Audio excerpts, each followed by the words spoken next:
Will those in favour of the draft resolution contained in document S 2024/826 please raise their hand?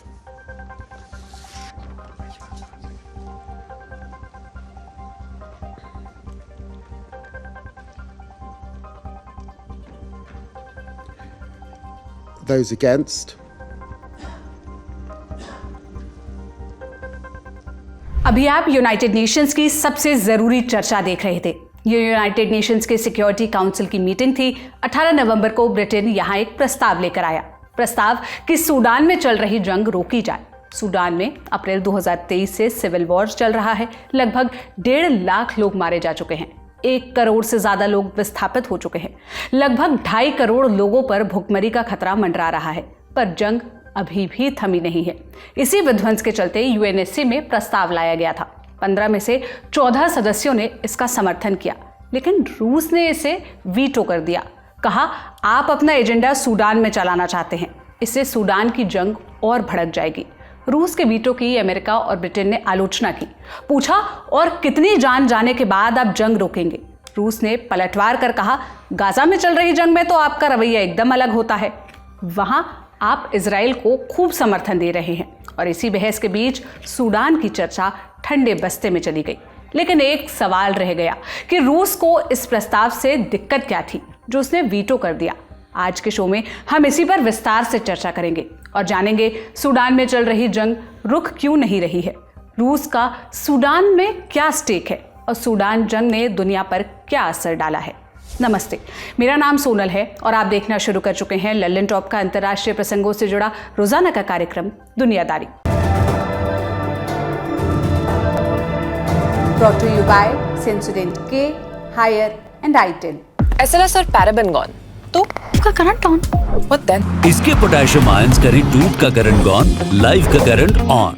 आगे बढ़ने से पहले एक जरूरी सूचना है। दिल्ली के मेजर ध्यानचंद नेशनल स्टेडियम में लल्लन टॉप अड्डा सज रहा है। तारीखें हैं 22, 23 और 24 नवंबर। 3 दिनों का टिकट मात्र 499 रुपए में है। इस टिकट का लिंक आपको डिस्क्रिप्शन बॉक्स में मिल जाएगा।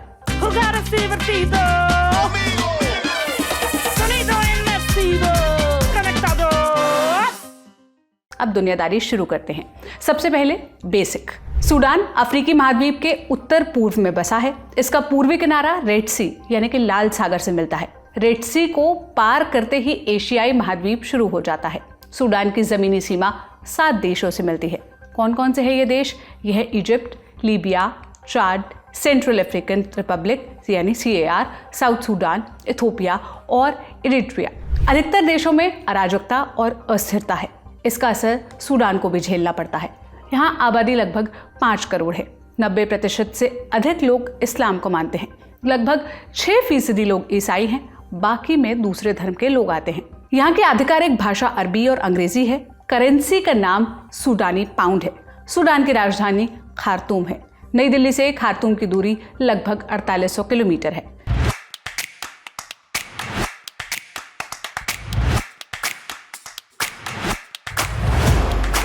आपने सूडान की बेसिक जानकारी तो समझ ली। अब समझते हैं कि यहाँ गृह युद्ध यानी सिविल वॉर क्यों चल रहा है। इस टकराव के केंद्र में 2 जनरल हैं। पहले हैं अब्देल फतेह अल बुरहान जो सूडान आर्मी के मुखिया हैं, और दूसरे हैं जनरल मोहम्मद हमदान दगालो जो paramilitary good rapid support forces यानी RSF को लीड कर रहे हैं। अब ये RSF क्या है? इसकी स्थापना 2013 में हुई। उससे पहले ये लड़ाके जंजीवाद फोर्स का हिस्सा थे जिन्हें स्थानीय कबीलों से लिया गया। पहले ये सूडान के राष्ट्रपति उमर अल बशीर के वफादार हुआ करते थे, लेकिन 2019 में उन्होंने पाला बदल लिया था। फिलहाल दगालो ही इसके सर्वेसर्वा है। इसने यमन और लीबिया के संघर्षों में भी दखल दिया है। एक समय था जब बुरहान और दगालो दोस्त हुआ करते थे। दोनों ने मिलकर देश में तख्ता पलट भी किया था, लेकिन अब दबदबे की ऐसी लड़ाई शुरू हुई है कि दोनों एक दूसरे के खून के प्यासे बन गए हैं। लेकिन सवाल ये है कि ये पूरा बवाल आखिर शुरू कहाँ से हुआ? तो 2019 में सूडान के राष्ट्रपति उमर अल बशीर थे। उनकी खराब नीतियों के खिलाफ प्रोटेस्ट शुरू हुआ। बुरहान और दगालो ने मिलकर बशीर का तख्ता पलट कर दिया। फिर केयरटेकर सरकार बनी। इसमें सिविल और मिलिट्री दोनों धड़े के लोग थे। बुरहान और दगालो भी इस सरकार का हिस्सा थे। उनका काम था लोकतांत्रिक चुनाव का रास्ता साफ करना और चुनी हुई सरकार को सत्ता सौंपना। लेकिन 2021 में बुरहान ने सिविलियन प्रतिनिधियों को केयरटेकर सरकार से बाहर निकाल दिया, खुद सर्वे सर्वा बन गए। दगालो को नई सरकार में भी पावरफुल पोजीशन मिली, पर दगालो के पास आरएसएफ थी। इसमें 1 लाख के करीब सैनिक थे। इससे बुरहान को डर लगा रहता था कि दगालो कभी भी मेरा तख्ता पलट कर सकता है। इसी तरह दगालो के मन में चल रहा था कि मैं हमेशा पिट्ठू बनकर नहीं रह सकता। इसी बीच बुरहान ने आरएसएफ को आर्मी के नियंत्रण में लाने का प्लान बनाया। दगालो ने इसका विरोध किया। जब बात नहीं बनी तो अप्रैल 2023 में दोनों के बीच युद्ध शुरू हो गया। इस युद्ध को शुरू हुए 19 महीने हो चुके हैं, लेकिन अब तक कोई समाधान नहीं निकल पाया है। अब तक इसमें क्या क्या हो चुका है? सबसे पहले तो मौतों पर कई आंकड़े हैं। सरकारी आंकड़े चंद हजार मौत से आगे नहीं बढ़ते, लेकिन स्वतंत्र संस्थाएं दावा करती हैं कि केवल खार्तूम राज्य में, जहां से लड़ाई शुरू हुई, वहां अकेले मौत का आंकड़ा 60,000 के पार पहुंच चुका है। मई 2024 में सूडान के लिए अमेरिका के विशेष दूत टॉम पेरिलो ने भी कुछ रिसर्च पेपर के हवाले से मौत का आंकड़ा पेश किया था। उस समय उन्होंने मौत का आंकड़ा 1.5 लाख बताया था। पर सवाल ये उठता है कि आखिर इतने लोगों की जान जा कैसे रही है? 2 सेनाएं लड़ रही हैं, रॉकेट, टैंक और मशीन गन इस्तेमाल की जा रही हैं। आम नागरिक इसी की जद में आ रहे हैं। इसके अलावा जंग की वजह से हॉस्पिटल फुल हैं, बीमारी फैलने से भी बड़ी संख्या में लोग मारे जा रहे हैं। दूसरा नुकसान जो हुआ है वो है विस्थापन।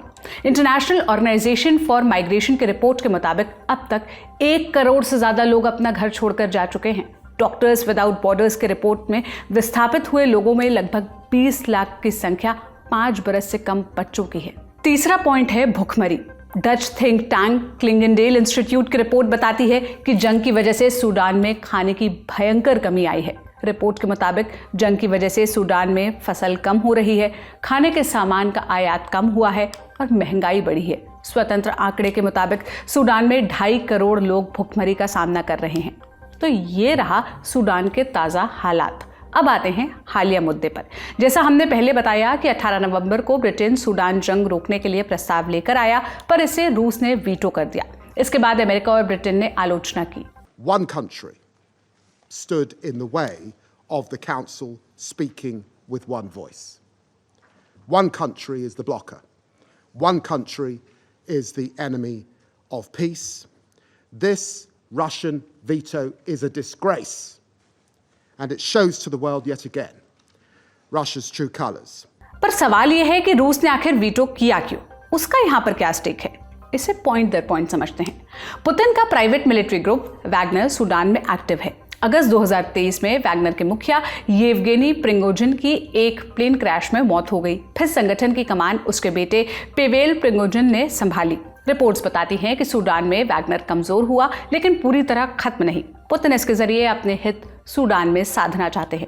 रूस पिछले कुछ समय में अफ्रीका में अपने पांव पसार रहा है। वेस्ट अफ्रीका के कई देशों ने फ्रांस और अमेरिका से रिश्ते तोड़कर रूस से संबंध स्थापित किए हैं। इनमें से ज्यादातर देशों में सैन्य सरकारें हैं जो सिविलियन सरकार का तख्ता पलट करके आई हैं।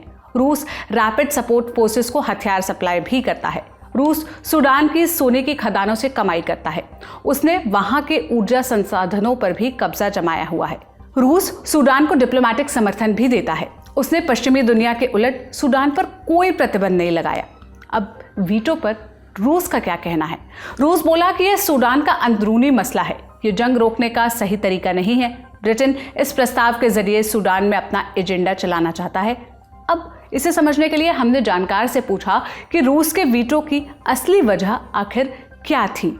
देखिए, रशिया का जो इंटरेस्ट है सूडान में, रशिया काफी दिनों से सूडान में एक्टिव है। रशिया की जो वैगनर ग्रुप है, जो अभी फिलहाल वैगनर से अफ्रीका कॉर्प्स कहलाते हैं, वो बहुत दिनों से आरएसएफ जो रैपिड सपोर्ट फोर्सेस है उनके साथ काम कर रहे हैं। और हाल ही में रशियन गवर्नमेंट ने भी देखा है कि सूडान की, उनको रशिया का मेन इंटरेस्ट जो है सूडान में वो ये है कि उनको सूडान में एक पोर्ट बनाना है। तो उस पोर्ट के लिए ऐसे तो बोथ साइड हैव एग्रीड कि दोनों साइड से ही, सूडान और बुरहान दोनों ने ही बोला था कि हम ये पोर्ट बनाने के लिए तैयार है रशिया की सपोर्ट में। तो रशिया को रशिया को कोई एक मतलब ये और युद्ध रुक जाए करके ऐसा कुछ है नहीं। और दूसरी बात ये है कि रशिया इस मोमेंट पे वैगनर ग्रुप जो मर्सनरी ग्रुप है वो एक्टिवली वर्किंग फॉर आरएसएफ, और साथ में रशिया खुद भी हथियार बेच रहे हैं सूडान में। और तीसरी बात यह है कि ये जो प्रस्ताव है वेस्टर्न प्रपोजल है, तो रशिया किसी तरीके से रशिया का, क्योंकि इधर ऑलरेडी स्ट्रॉन्ग पोजीशन है, तो रशिया नहीं चाहेगा कि जो सीज फायर हो रहा है वो वेस्टर्न टर्म पे हो, तो रशिया चाहेगा कि वो रशियन टर्म पे हो।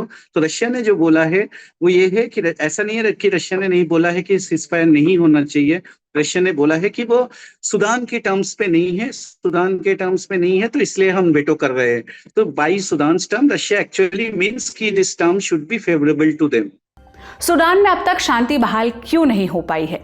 सूडान के कई छोटे आर्म ग्रुप्स इस संघर्ष में शामिल हो रहे हैं। जहां से सहूलियत और पैसा मिल रहा है उनकी तरफ से वो लड़ रहे हैं। इसके अलावा आम लोगों को भी जबरन इसमें शामिल किया जा रहा है।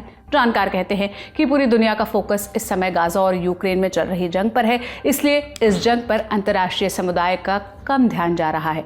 ये भी विवाद के फैलने की एक वजह बनी है। हमने जानकार से ही पूछा कि रूस ब्रिटेन पर किस तरह का एजेंडा चलाने की बात कर रहा है।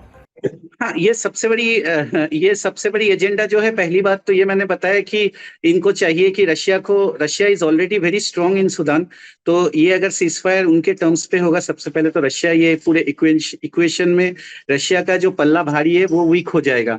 दूसरी बात ये है कि अभी आप देखिए बहुत सारे चीज कनेक्ट होते हैं। अभी डोनाल्ड ट्रंप उधर जीत गया है, और डोनाल्ड ट्रंप 2019 में सूडान और इजराइल के बीच में अब्राहम अकॉर्ड को लाया था, और इसमें बेसिकली यूएस के लिए सूडान कोई बड़ी इंपॉर्टेंट चीज नहीं है, लेकिन इंपॉर्टेंट कंट्री नहीं है, लेकिन उनके लिए ये इंपॉर्टेंट है कि इजराइल के साथ अब्राहम अकॉर्ड हो जाए।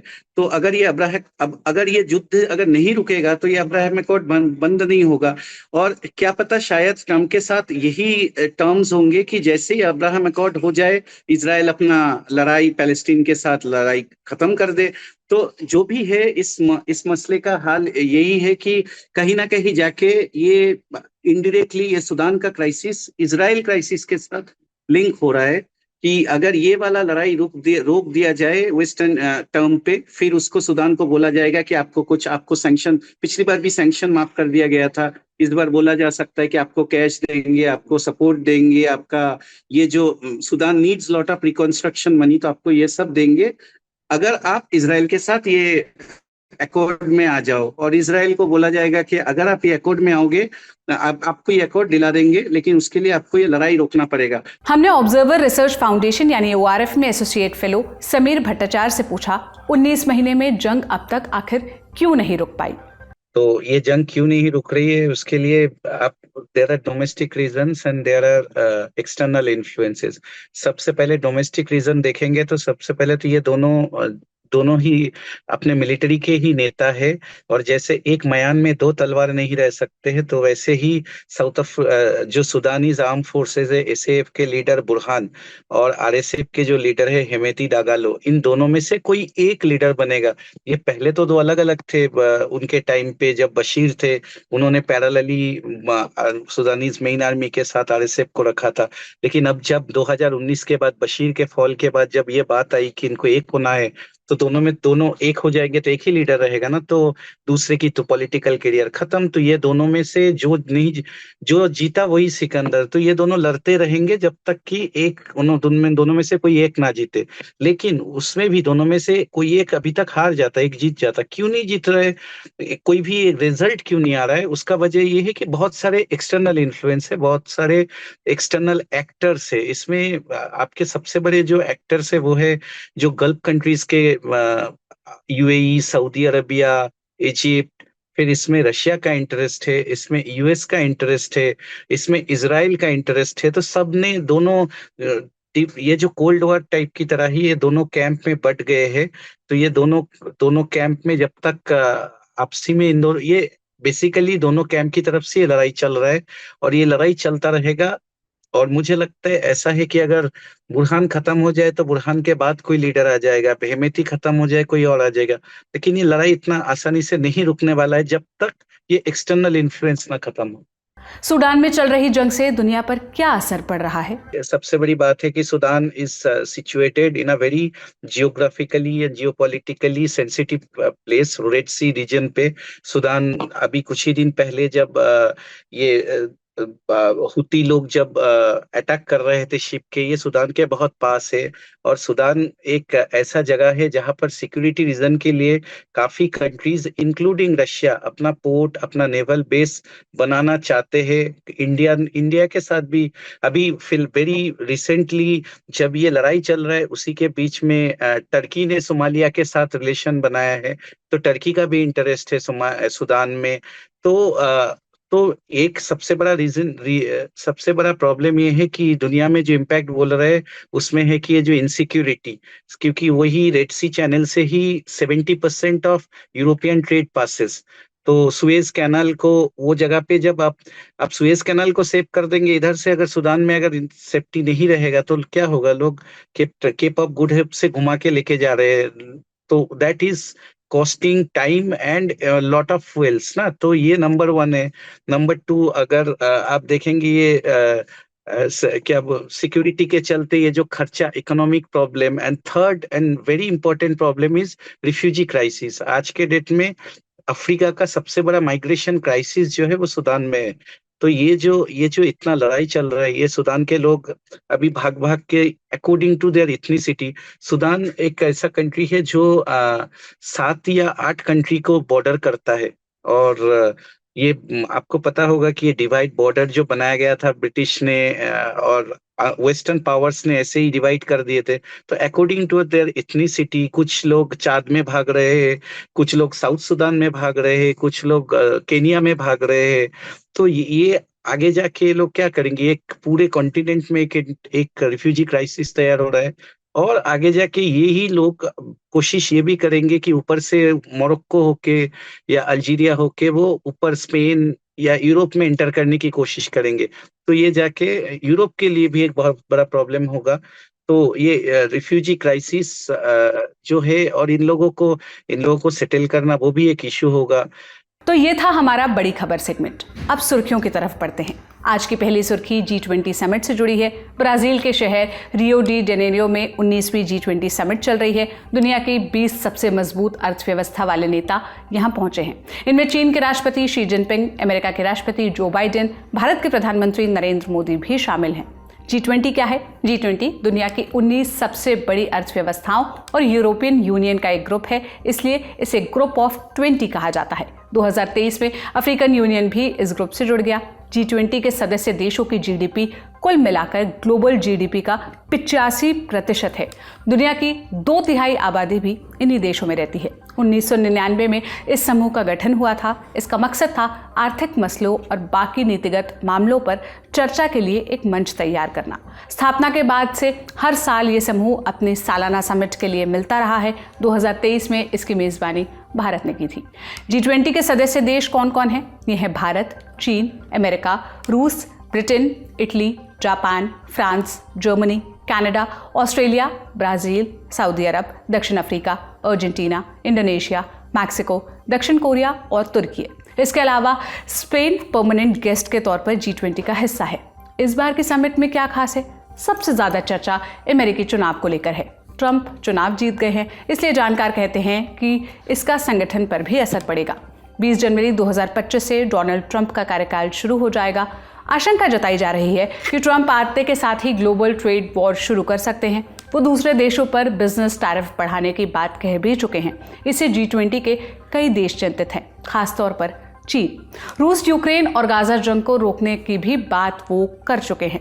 इस समिट में क्या क्या अहम चीजें हुई, पॉइंट दर पॉइंट जानते हैं। 18 नवंबर को समिट के पहले दिन पीएम नरेंद्र मोदी और दुनिया के बाकी वर्ल्ड लीडर्स ब्राजील पहुंचे। वहां ब्राजीली राष्ट्रपति लूला डी सिल्वा ने उनका स्वागत किया। समिट के इतर पीएम नरेंद्र मोदी की वर्ल्ड लीडर से द्विपक्षीय मुलाकात हुई। इनमें अमेरिकी राष्ट्रपति जो बाइडेन, फ्रांस के राष्ट्रपति Emmanuel Macron, British PM Keir Starmer, Italy के पीएम जॉर्जिया मेलोनी, स्पेन के पीएम पेड्रो सांचेज, पुर्तगाल के पीएम लुइस मोंटेनेग्रो, इंडोनेशिया के राष्ट्रपति प्रबोवो सुबियांतो और नॉर्वे के पीएम जोनास गेर स्टोर शामिल थे। अमेरिका के राष्ट्रपति जो बाइडेन की ये आखिरी समिट है। दुनिया के कई लीडर्स से ये उनकी आखिरी मुलाकात भी है। समिट के दौरान बाइडेन से जुड़ी एक और दिलचस्प चीज हुई, कार्यक्रम के ऑफिशियल फोटो सेशन में वो नहीं दिखे। ब्रिटिश पीएम केयर स्टारमर और चीनी राष्ट्रपति शी जिनपिंग की भी मुलाकात हुई। ये 7 सालों में पहली बार ऐसा हुआ है जब किसी ब्रिटिश पीएम और चीनी राष्ट्रपति की मुलाकात हुई।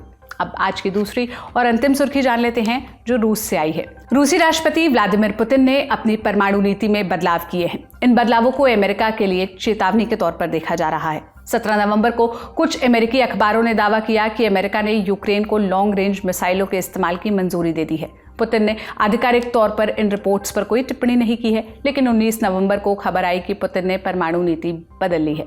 क्या क्या बदलाव हुए हैं? इस बदलाव के तहत रूस ने परमाणु हमले के इस्तेमाल की बाधाओं को कम कर दिया है। इस बदलाव के तहत अगर किसी नॉन न्यूक्लियर देश ने किसी परमाणु संपन्न देश की मदद से रूस पर हमला किया तो रूस इसको संयुक्त हमले के तौर पर देखेगा।